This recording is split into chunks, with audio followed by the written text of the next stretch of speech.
내일이 내 생애의 마지막 날이라면 이라고 하는 책입니다. 중국에 선교를 다녀오다가 이 비행기를 기다리면서 서점에서 책을 사가지고 읽었는데 상당히 내용이 튼실하고 많은 생각을 하게 해주는 이러한 책이었습니다. 이 책에는 부제가 붙어 있었는데 생의 마지막 순간을 웃음으로 맞이하기 위한 28가지 질문이라고 하는 이러한 부제를 달고 이 책이 나와 있었습니다. 작가는 이 책에서 만약에 당신이 이 책의 제목같이 내일 만약에 당신의 마지막 날을 맞이한다면 이라고 하는 이 질문을 지금까지 한 번도 안 해보고 살았다고 하면 당신은 인생을 지금 잘못 살고 있는 것입니다 라고 서문에서 이야기를 하고 있습니다. 나아가서 당신의 인생의 가장 큰 불행은 죽음이 임박한 그 시간에 살아온 자기의 인생을 돌아보면서 후회하는 사람이 가장 불행한 사람이라고 이렇게 정리를 하고 있었습니다. 만약에 우리의 생명이 하루만 남아있다면, 만약에 우리의 생명이 1시간만 남아있다면, 여러분은 그거 지금 뭘 하시면서 그 마지막 시간을 보내고 싶습니까? 사람들마다 그 하고 싶은 일들이 다 다르겠지요.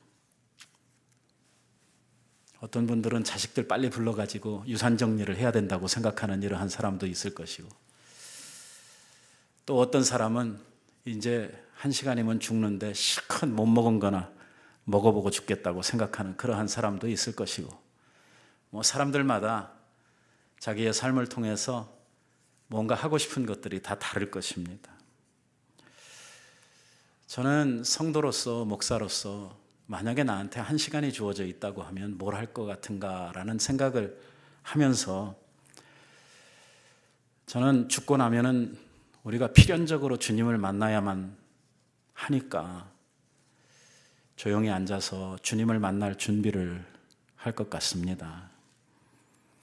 그 준비 가운데 가장 중요한 것은 내 일상을 돌아보면서 하나님 앞에 잘못된 것들을 회개하고 아버지 앞에 내 영혼을 부탁하는 이러한 일을 할 것 같다고 하는 생각이 들었습니다.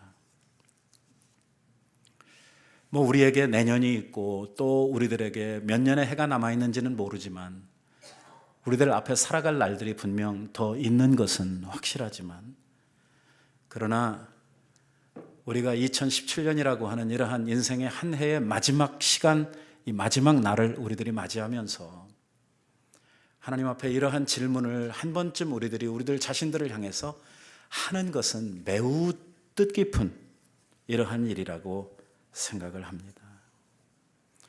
오늘 우리는 2017년의 맨 마지막 날 12월 31일 그 주일로도요, 딴 해에는 쉬운 2주만 있는데 올해만 쉬운 3주가 있어요.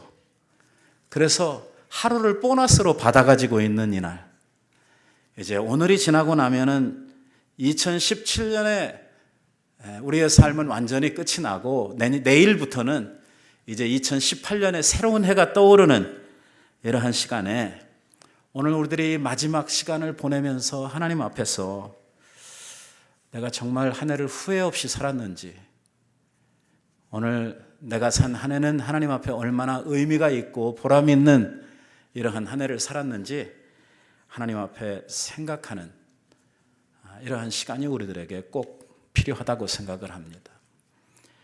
만약에 자기 성찰이나 자기를 돌아보는 이러한 자기의 반성이 없이 새해를 맞이한다고 하는 것은 새해가 우리들에게 아무런 의미를 주지 못할 것이기 때문에 새해를 맞이하는 우리들의 바른 태도가 아니라고 생각을 하는 것입니다. 만약에 나를 반성하고 나를 돌아보아 내가 무언가를 고치고 내가 무언가를 결단하지 않는다고 하면 주어지는 새해도 올해하고 별다를 바 없는 똑같은 이러한 삶의 연속이 될 것이고, 그러면 어떠한 발전도 어떠한 성장도 어떤 기대도 우리들의 삶 속에서 할 수가 없기 때문에 우리들이 새해를 맞이하면서 새로운 각오, 새로운 생각, 새 마음, 어떤 새로운 다짐들, 이러한 것들을 하면서 새해를 맞이하는 것은 오늘 우리들에게 있어서 굉장히 중요한 일이라고 믿어 의심치 않습니다. 오늘 우리가 우리를 돌아보고 우리를 반성한다 할 때에 오늘 우리가 우리들 자신들을 좀 대충대충 살살 이렇게 돌아보는 방법이 있고, 또 하나는 좀 뼈를 깎듯이 오늘 우리들 자신들의 정말 깊숙한, 정말 생각하고 싶지 않고 내놓고 싶지 않은 이러한 일들까지 우리들이 다 후벼 파고 우리들이 다 끄집어내서 정말 이걸 철저하게 내놓고 자기 스스로를 돌아보고 반성하고 또 새로운 날들을 우리들이 이것을 통해서 계획하는 이러한 것은 우리의 삶의 상당한 변화와 이러한 큰 차이를 만들어낼 수 있는 이러한 비결이라고 생각을 하는 것입니다. 오늘 그래서 우리들 자신들을 돌아보고 우리들 자신들의 삶을 반성해야 하는 이러한 마지막 시간에 저는요, 그 계시록에 나오고 있는 이 4대 교회를 돌아보면서 오늘 우리들이 신앙적 반성, 오늘 하나님 앞에서 우리의 영적 삶에 대한 이러한 각성을 함께 했으면 좋겠다 하는 생각을 하게 되었습니다. 우리가 잘 알고 있는 대로 이 4대 교회는 우리 예수님으로부터 죽은 교회라고 하는 이러한 책망을 받은 교회입니다. 교회가 어떻게 하면 죽을 수가 있는가? 아마 그렇게 의아해 하시는 분들이 있을지 모릅니다. 교회가 이렇게 건물이 뻐젓이 있고 사람들이 이렇게 모이면 되는 거지, 교회가 사람인가 죽게? 이렇게 생각하실 분들이 있을지 모르겠습니다. 하지만 이 성경적 개념에 있어서 이 교회는 건물이 아닙니다. 어떤 조직도 아닙니다. 이 성경적 의미에 있어서 이 교회는 살아있는 유기체로서의 하나님의 백성들의 모임입니다. 오늘 믿는 사람들의 모임이죠. 오늘 이 교회 안에는 이 교회가 살아있기 위해서 필요한 몇 가지 요소들이 오늘 교회 안에 반드시 존재하고 있어야 된다는 것입니다. 교회는 유기적이어야 하고 교회는 생명력이 있어야 된다고 말씀을 하고 있는 것입니다. 이 유기성과 이 생명력을 교회가 잃어버리게 될 때에 이 교회는 서서히 죽어가게 된다고 성경은 우리들에게 가르치고 있는 것입니다. 오늘 교회의 생명력을 불어넣고 이 교회를 살아있는 유기체로서 움직이게 하는 동력이 뭐냐? 그것은 다름 아닌 성령님이십니다. 이 교회 안에 강력한 성령의 역사가 있으시고 성령의 운행하심이 있어서 성령이 우리 가운데에서 우리들을 움직이시고 우리들 가운데에서 역사하실 때 교회는 살아나도록 되어져 있고 교회는 하나님의 역사를 이루면서 살아갈 수 있는 이러한 유기체로서 그 생명력을 다하게 되는 것이죠. 하나님께서 사람을 만들었을 때를 한번 생각을 해보십시다.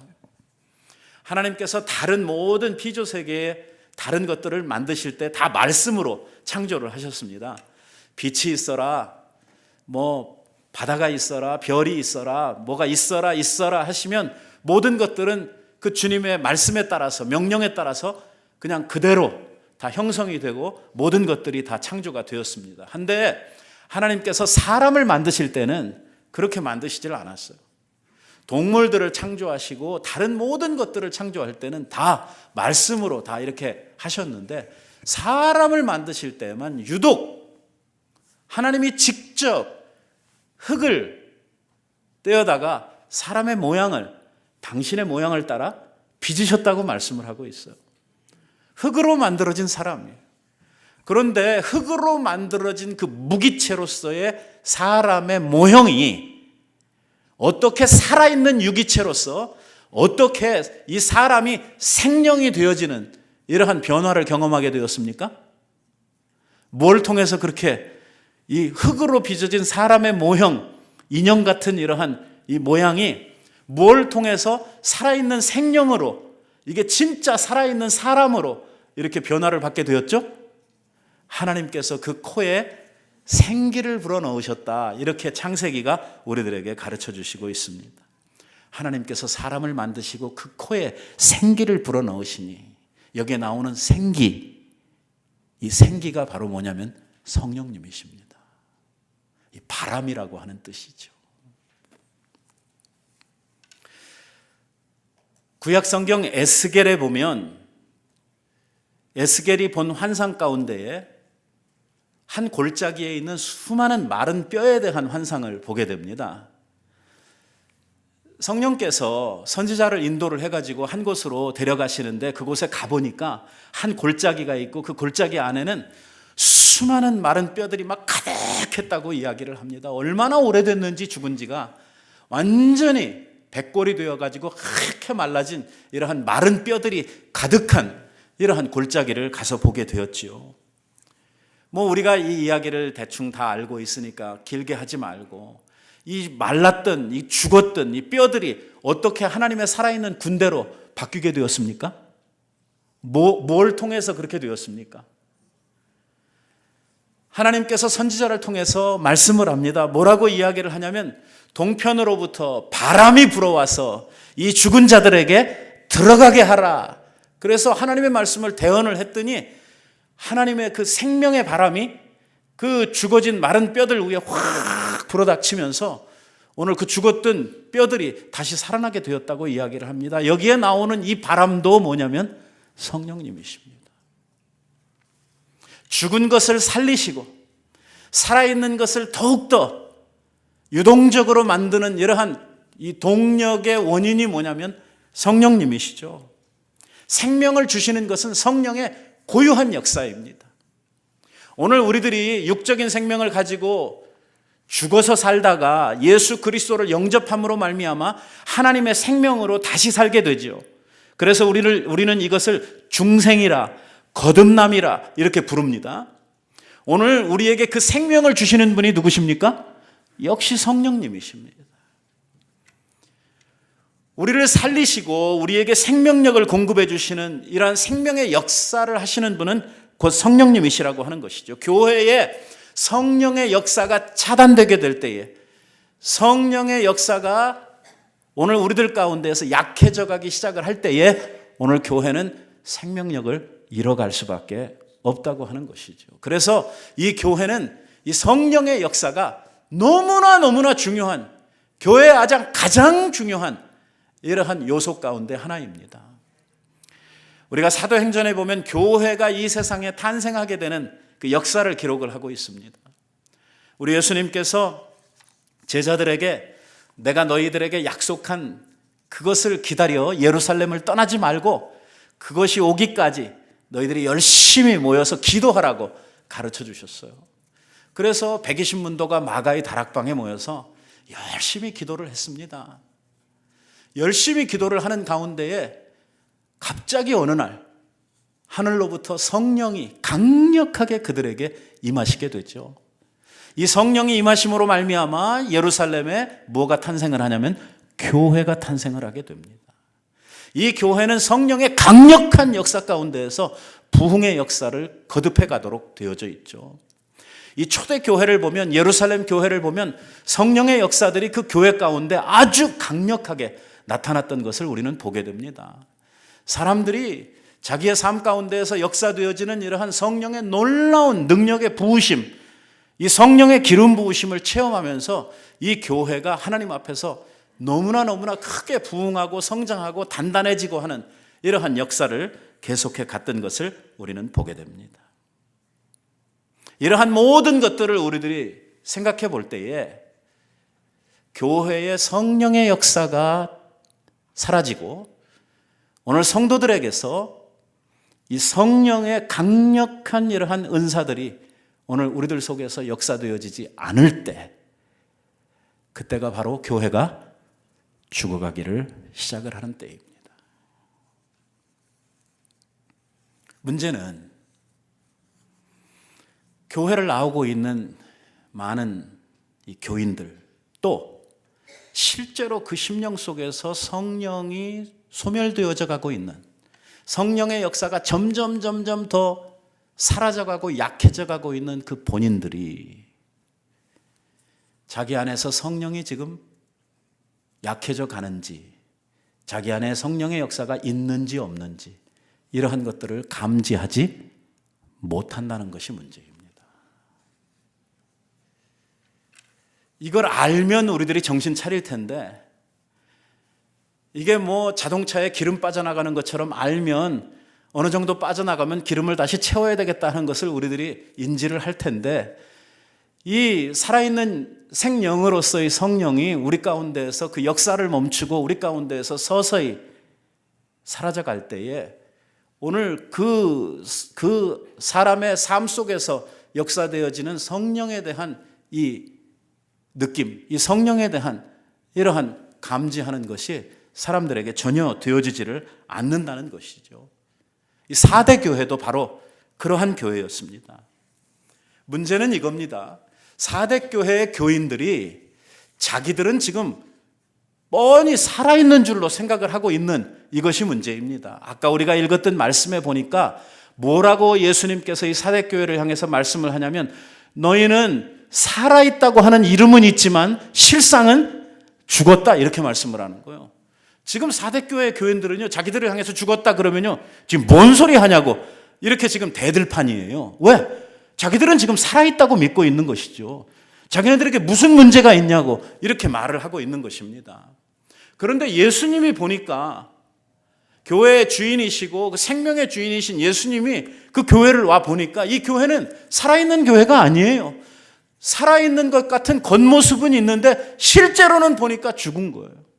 실제로는 죽은 교회였어요. 그 교회의 교인들이 자기가 죽었다고 하는 사실, 자기가 또 죽어가고 있다고 하는 사실에 대해서 전혀 느끼지를 못했다고 하는 것이죠. 도대체 어떻게 이런 일이 벌어질 수 있습니까? 문제는 이것입니다. 매 주일 나와서 이 교인들이 예배를 드리고 있고 교회의 프로그램들이 돌아가고 교회 모든 일들이 그냥 평상처럼 되어지고 있는 것입니다. 그러니까 매주일 드리는 예배가 있고 돌아가는 프로그램이 있고 하니까 사람들은 생각하기를 아무 문제 없다, 살아있다, 우리 교회다, 이렇게 생각을 하는 것이죠. 뭐가 없어요? 그 가운데 성령의 역사가 없단 말이에요. 성령의 운행하심이 없어요. 사람들이 모여서 사람들끼리 사람들의 일을 도모하다가 가는 것입니다. 예배조차도 하나님 앞에서 드리는, 하나님께서 그토록 애타게 말씀하시는 신령과 진정으로, in spirit, in truth, 곧 영으로 드리는 예배, 성령으로 인하여 하나님 앞에 나아가는 예배, 이게 아니란 말이에요. 영이 없이도 예배를 드린단 말이에요.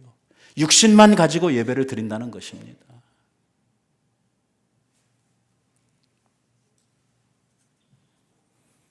끝나고 나면 성도들끼리 모여서 교제를 하고 먹을 거 먹고 헤어지고 아무 문제 없단 말이에요. 그러나 예수님께서는 너희의 예배가 이미 죽었고 너희들의 교제는 세상 사람들이 나누는 교제 그 수준을 지금 넘어서지 못하고 있다고 이렇게 말씀을 하고 있는 것입니다. 살아있는 이름은 있으나 실상은 죽은 교회라, 이렇게 평가를 해주시고 있는 것이죠. 오늘 우리들은요, 이 마지막 한 해, 이 마지막 주일, 이 마지막 날을 우리들이 지내면서 뼈 아프게 우리들 자신들을 아주 깊은 우리들의 속을 뒤집어 엎어서 우리들 자신들을 돌아볼 필요가 있습니다. 대충 그냥 눈에 보기 좋다고 넘어가야 할 일은 아닙니다. 왜? 만약에 우리가 그렇게 또 하루를 지나고 난다면 내년도 올해와 똑같은 이러한 날들이 계속될 것이기 때문입니다.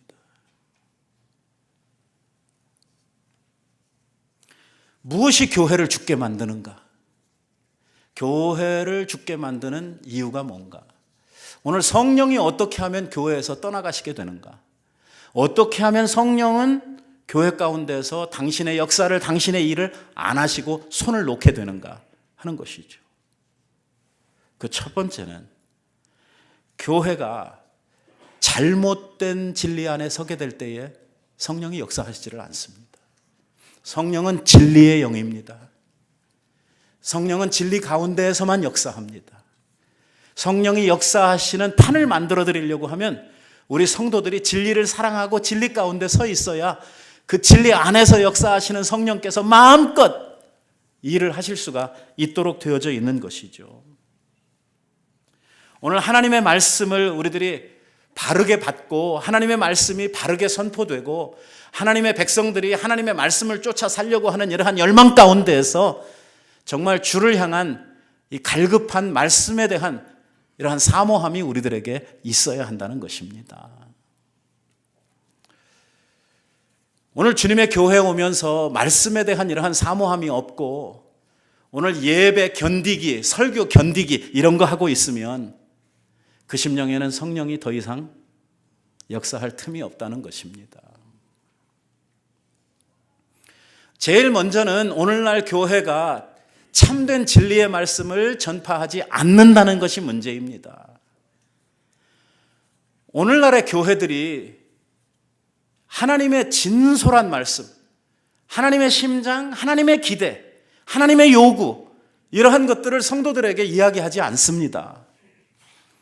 옛날 구약의 선지자들 가운데 참 선지자들과 거짓 선지자들이, 거짓 선지자들과 참 선지자는 무엇이 다르냐면 거짓 선지자는 하나님으로부터 받은 말씀이 없는데 백성들 앞에 가서 지 말을 하는 것입니다. 대개 하나님께서 선지자들에게 말씀을 주실 때는 백성들이 잘하고 있을 때, 백성들이 아무 문제가 없을 때 하나님께서 선지자 불러가지고 말씀을 주시냐면 아니거든요. 하나님이 선지자를 보내실 때는 언제입니까? 뭔가 잘못 갈 때에, 뭔가 틀어졌을 때에 하나님께서 그 종들을 부르시는 거거든요. 선지자들의 입에 말을 주시고 가서 쳐외치라는 거거든요. 이 길로 가면 안 된다, 이렇게 하면 안 된다, 돌아서라, 고쳐라, 이런 것을 선지자들에게 말씀을 하셔요. 그런 선지자들은 그 말씀을 받아가지고 가서 백성들에게 하나님의 말씀을 전합니다. 듣기 좋아요, 나빠요? 안 좋죠. 자기 잘못한다는데, 고치라고 하는데, 변화돼야 된다고 하는데 기분 나쁘죠. 그래서 우리가 성경을 살펴보면 참 선지자들을 백성들이 다 핍박했어요. 듣기 싫은 소리 나다고 아주 험한 말이 있어요. 여러분 성경 자세히 보세요. 정말 우리가 쓰는 이러한 말로 이렇게 표현을 안 해서 그렇지 거의 무슨 수냐면 아가리 닥쳐 이런 수준이에요. 성경 읽어보세요. 얼마나 험한 말을 하고 있는지 백성들이. 네가 말을 해도 우리 듣지 않을 거니까 입 닥쳐 하는 그 수준이에요. 조금 더 지나면은요, 그런 말을 하는 선지자를 그냥 두지 않아요. 데려다가 어떻게 해요? 투드러 패요. 구타를 하죠. 폭행을 해요. 때로는 죽여요. 왜? 듣기 싫은 소리 한다는 거예요.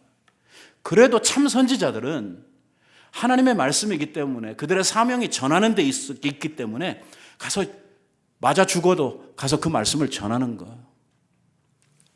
거짓 선지자들은 뭐냐? 이거 뭐 받은 것도 없어요. 왜? 부르시지도 않았으니까. 그런데 백성들한테 가요. 왜?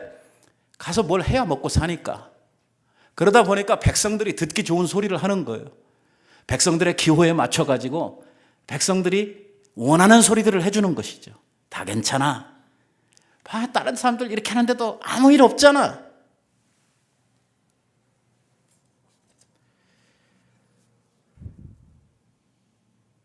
예레미야가 탄식하는 게 예레미야 눈물의 선지자라고 하는, 정말 말씀 전하다가 너무나 많이 고생을 하고 사람들로부터 핍박을 받아가지고 눈물의 선지자라고 부리우는 이 예레미야가 하는 말, 이 세상에 정말 이상한 일도 다 있다는 거예요.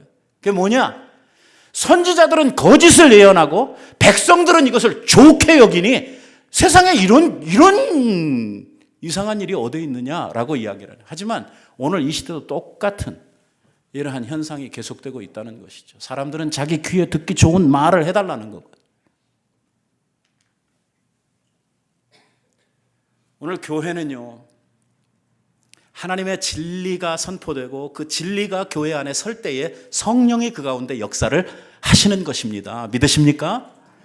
진리가 없는 곳에 성령이 역사하실 수가 없습니다.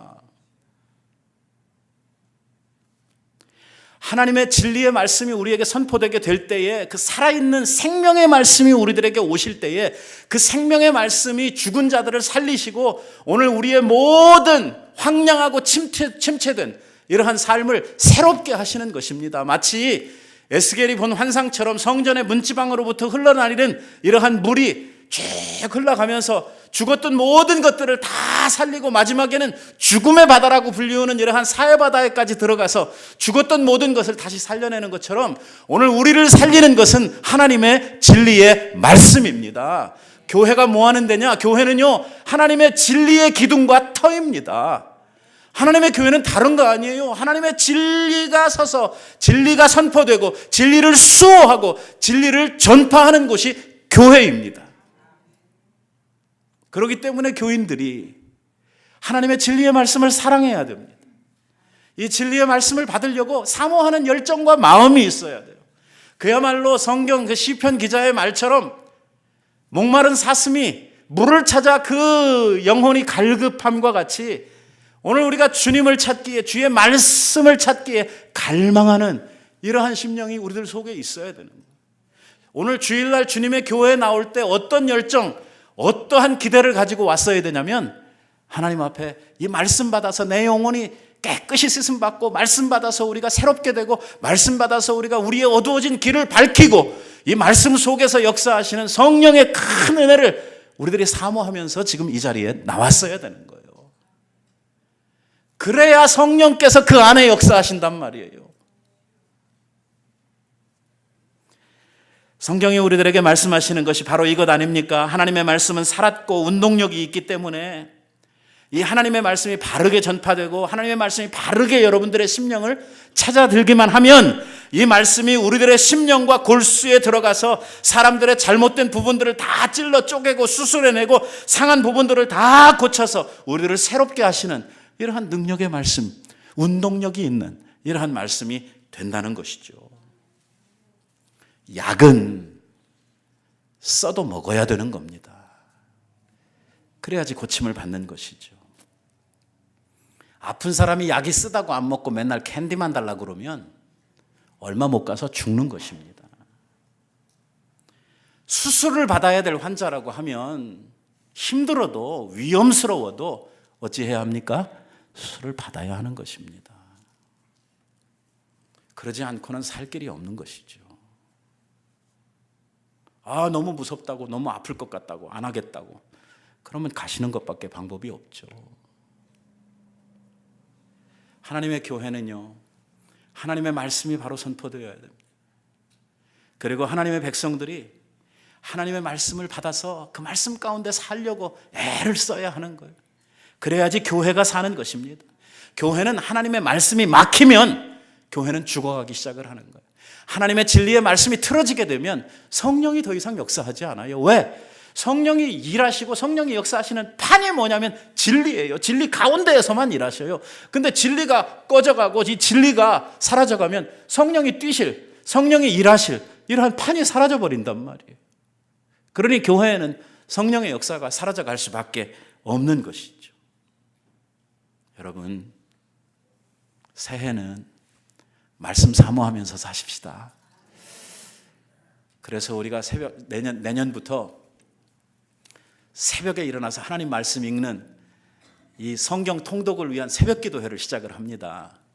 우리가 신년주일 지난 화요일부터 시작해서 매일 우리들이 성경 읽는 이 말씀으로 나를 채우고 하루를 시작하면서 하나님의 생명의 양식으로 우리들이 하루를 시작하는 이러한 복된 하루를 꿈꾸면서 우리들이 말씀 가운데 살려고 정말 우리들이 몸부림이라도 쳐보려고 우리가 이 새벽 기도를 시작하는데 여러분 많이 참여하시기 바랍니다.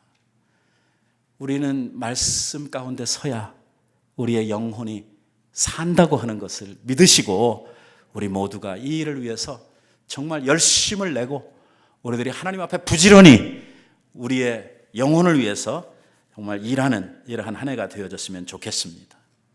둘째로요, 이 교회를 죽이는 것이 또 있습니다. 그게 뭐냐면 형식화되는 신앙입니다. 말씀이 잘 선포가 되고 하나님의 말씀에 대한 사모함이 있는데도 불구하고 교회가 죽어간다? 이거는 뭔가 잘못된 것입니다. 왜? 하나님의 말씀은 살았고 하나님의 말씀은 운동력이 있기 때문에 반드시 하나님의 말씀을 통해서 변화가 생겨나고 이 하나님의 말씀을 통한 이러한 역사들이 일어나야 하는 것이 정상이죠. 근데 이게 안 된다 할 때는 분명 뭔가 그것을 막고 있는 무언가 이것이 실현되지 못하도록 하는 잘못된 것이 있다고 하는 이러한 뜻이죠. 그것은 뭐냐면 말씀이 선포되고 말씀을 받는데 오늘 우리의 삶에 뭐가 없냐면 변화가 없는 것입니다. 예수를 10년 믿었는데 하나도 변한 게 없어요. 듣기는 꼬박꼬박 들었어요. 아는 건 많아졌어요. 그런데 아무것도 변한 게 없어요. 내가 돌이켜보면 10년 전에 나의 삶하고 지금하고 하나도 안 달라요. 하나도 프로그레스가 없어요. 적어도 주일날만 교회를 나오던 사람은 한 10년쯤 지났으면 주중예배라도 한 번 더 나온다든지,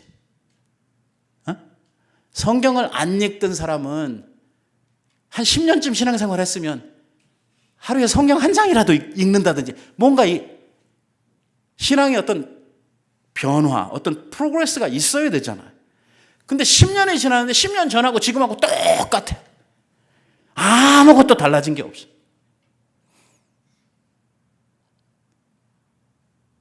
이렇게 우리들이 신앙생활을 하게 되면 오늘 우리가 어떻게 변하냐면요.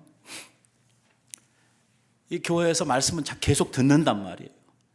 듣고 자기의 삶을 변화시키지 않으니까 사람이 어떻게 변하냐면 이 화석화되는 형식화되는 이러한 신앙인으로 바뀌는 거예요. 뭐냐? 내용은 하나도 없고 실체는 하나도 없고 뭐만 남아있냐면 겉만 딱 남아있는 거예요. 왜? 그건 사람들이 보잖아요. 쉽게 이야기하면 기도하자 그러면 일단 어떡하죠? 다 고개 팍 숙이고 다 눈 감죠. 어쩌다가 이렇게 일어나 보면 어떤 사람하고 눈이 칵 마주친단 말이에요. 기도하라 그러면 이제 눈 감는 거 알아요. 언제 일어나야 되고 언제 앉아야 되고 뭐 이제 오래 다니다 보니까 사도신경도 다 외우고 이제 뭐 찬송도 처음에 교회 왔을 때는 아무것도 몰라가지고 그 시간에 정말 막 곤욕스러웠는데 이제는 좀 적응할 만큼 이렇게 이제 찬송도 다 알게 되고 교회를 한 50년쯤 다니고 나면 이제는 다 외워버려요. 다 외워. 그래서 더 이상 볼 것도 없어.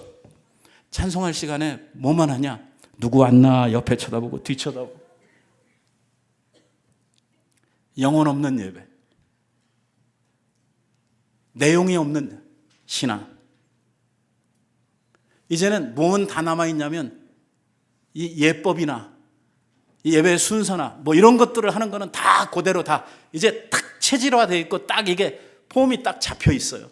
이건 뭐 누가 봐도 신실한 그리스도인인 것처럼 잘 하는데 실제가 없다. 들어가 보면 깡통이에요. 들어가 보면 할 줄 아는 게 아무것도 없어요. 하나도 변화되지를 않아요. 여러분 생각해 보세요.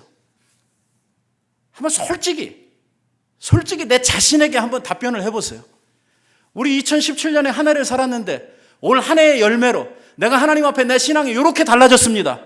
하나님 적어도 다른 것은 내가 옛날에 못했지만 올 한 해를 통해서 하나님 앞에 내가 이거를 해보려고 노력을 했고 그 결과로 말미암아 하나님 앞에 드릴 나의 열매는 이것입니다라고 내놓을 게 뭐 있어요? 한 말씀해 보세요. 뭐가 바뀌었어요?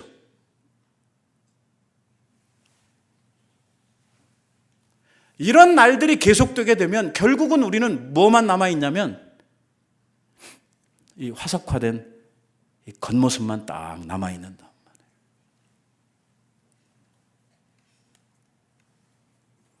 그래서 그 다음에는 뭘 잘하게 되냐면 저 바리새인들처럼 남 비판하는 건 잘한단 말이에요. 왜? 아는 게 많아졌기 때문에. 자기도 못하면서 자기는 철저하게 숨기고 그 가면 뒤에서 다른 사람들을 비판하는, 이거 잘한단 말이에요. 교회가 이렇게 되면 맨날 서로 욕하고 상처받고 상처 주고 그거 하는 거예요. 여기에는 성령이 역사하시질 않아요. 교회는 예배가 살아야 합니다. 살아있는 예배, 살아있는 예배. 그래서 하나님은 성령으로 드리는 예배를 말씀하시고 그 다음에 in spirit, 그 다음에 in truth, 이 진리 가운데서 하나님을 예배하는. 그래서 오늘 우리가 하나님의 영과 합하여 진리로 하나님을 예배할 때에 우리의 예배가 역동적인 예배, 살아있는 예배, 하나님 받으실 만한 향기로운 예배로 우리들의 예배가 드려지기를 원하는 것이죠. 습관적으로 나오고 아무 의미 없이 눈을 감았다 뜨고 찬송도 아무런 마음이 실리지 않은 찬송들을 뻥긋뻥긋 붕어가 그저 입만 움직이듯이 그렇게 불러내는 이러한 것을 하나님이 원하시지 않죠. 예배를 통해서 하나님은 우리들을 만나시기를 원하시죠.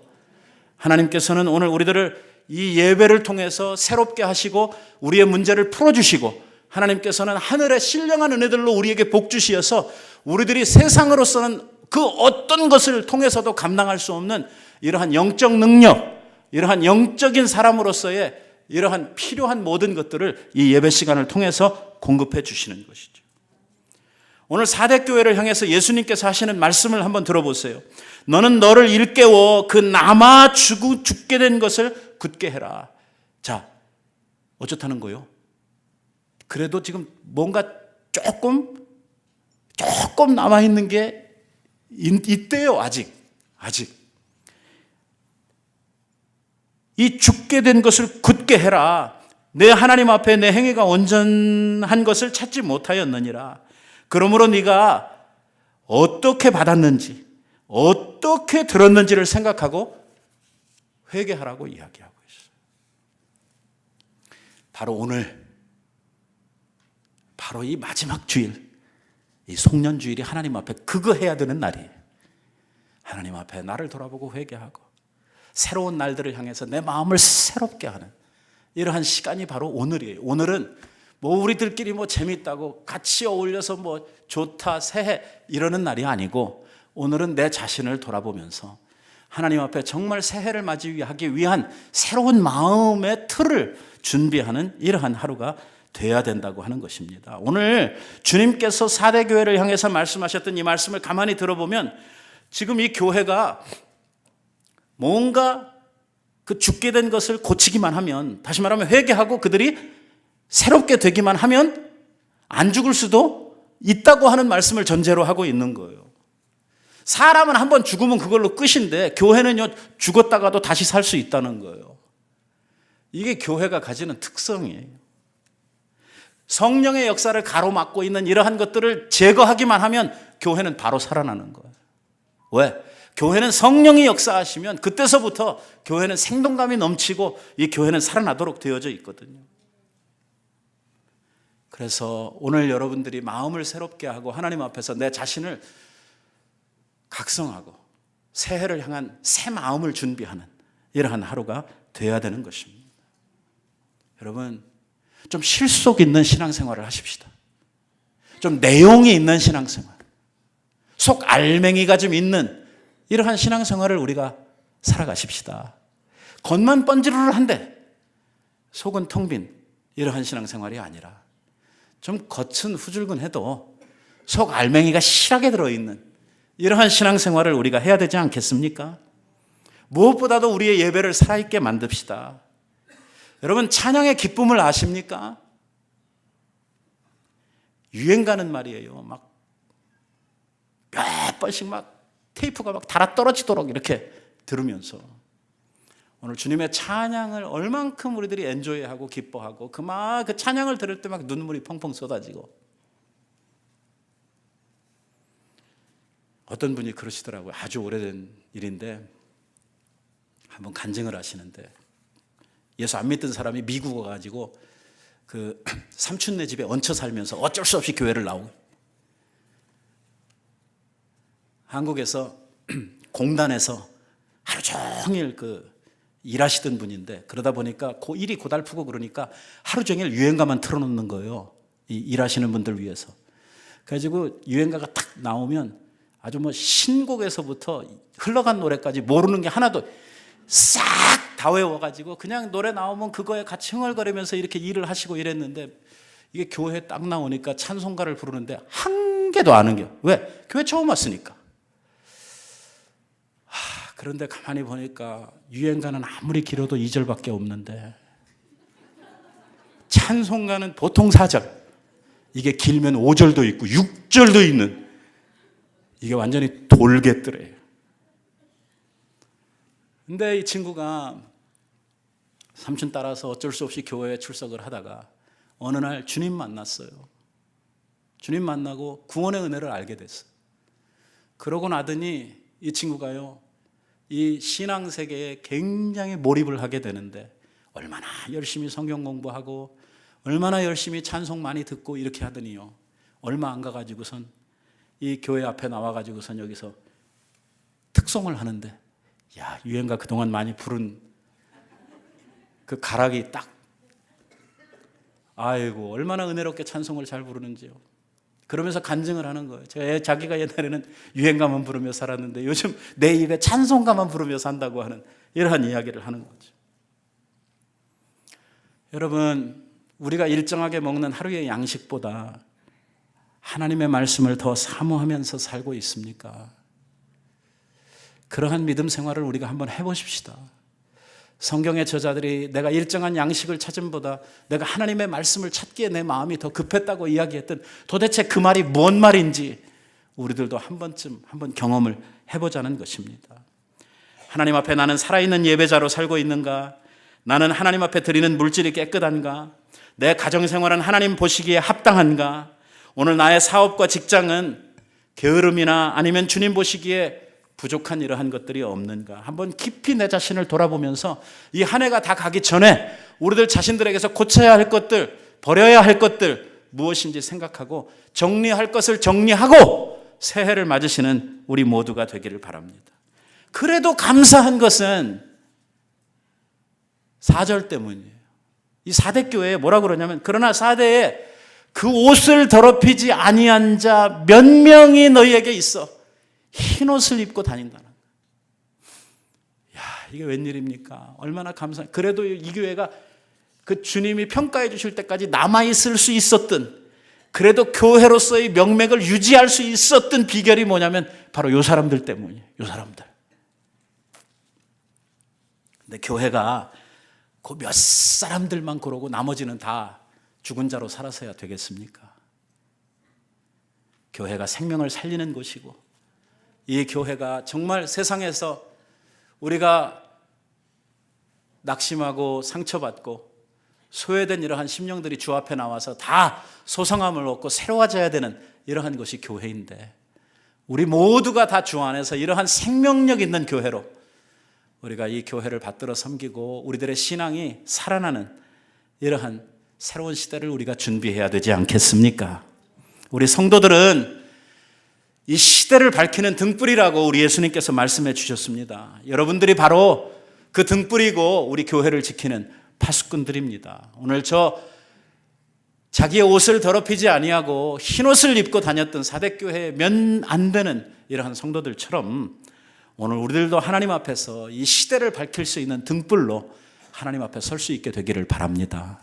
새해가 우리의 코앞에 와 있는데 오늘 이 새 한 해를 통해서 하나님 앞에 정말 흰옷 입은, 세마포 입은 이러한 하나님의 백성으로서 우리들 자신들을 잘 준비해서 이 새해를 아주 복되게 살아가는 여러분들이 꼭 되시기를 우리 예수님의 이름으로 축원드립니다.